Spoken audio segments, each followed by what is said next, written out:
Last week, in our Introduction to Reform Judaism course, we looked at Jewish time. And I don't mean Jewish mean time, as in Jews always turning up late to things. What I mean is the way that Jews experience time.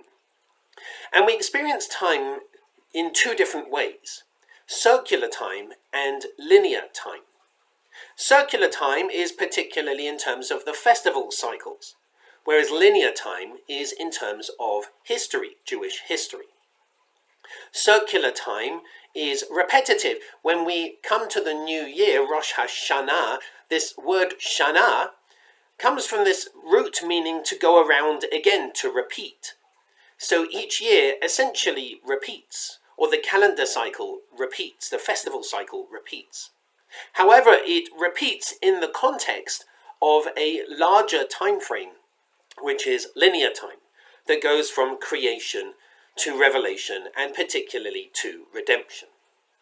So this week in our Introduction to Reform Judaism course, we look at time par excellence. We look at Jewish time as it is most commonly observed, which is through Shabbat.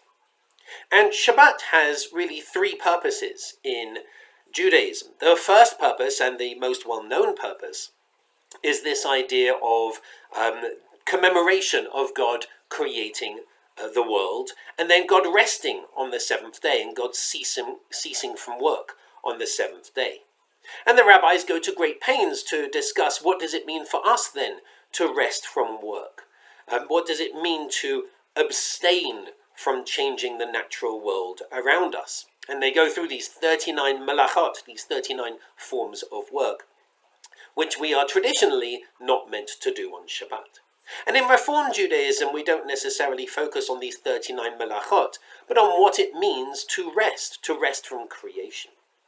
But there are actually two other ways that we also commemorate, celebrate, and observe Shabbat, two other reasons. The second one, which is expressed particularly in our Shabbat liturgy, is the Exodus from Egypt.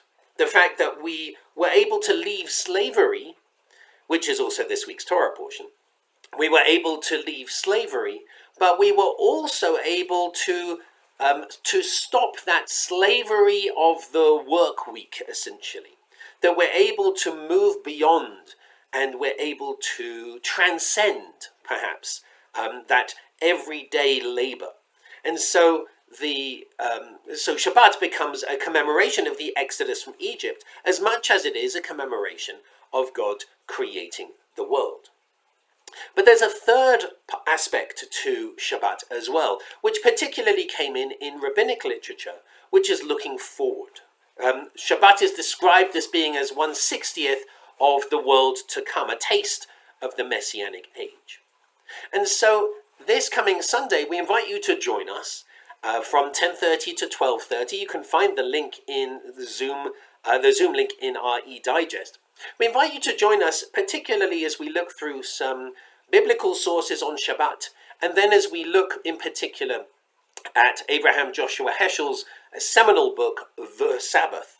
And we're going to explore what it means to experience Shabbat and how we can experience Shabbat in differing, meaningful ways. So I invite you to join us for that, as well as for our Kabbalat Shabbat service. We have a new member Shabbat, and we have the board installation Shabbat this evening. Tomorrow we have Torah study is actually based on a question from my son. Why is God so selfish? Why can't God just let the Egyptians worship whoever they want? It's actually a really good question. So good, I'm basing an entire Torah study around it. And then, of course, we have our Shabbat Shacharit, our Shabbat morning service, which will be an explanatory service as well. We'll be looking at the Nisim B'chol Yom, the daily miracles, and exploring what they mean to us liturgically. And then on Sunday, of course, as I've mentioned, I invite you to join us for our Introduction to Reform Judaism course as well. And in the afternoon, we invite you to join us for the Imam and the Rabbi. We're having two colleagues lead a webinar on Zoom. It's going to be absolutely fascinating. We're teaming up with lots of other temples to bring this event to you. We do hope that you'll join us for that, as well as for everything else this weekend. I wish you Shabbat Shalom.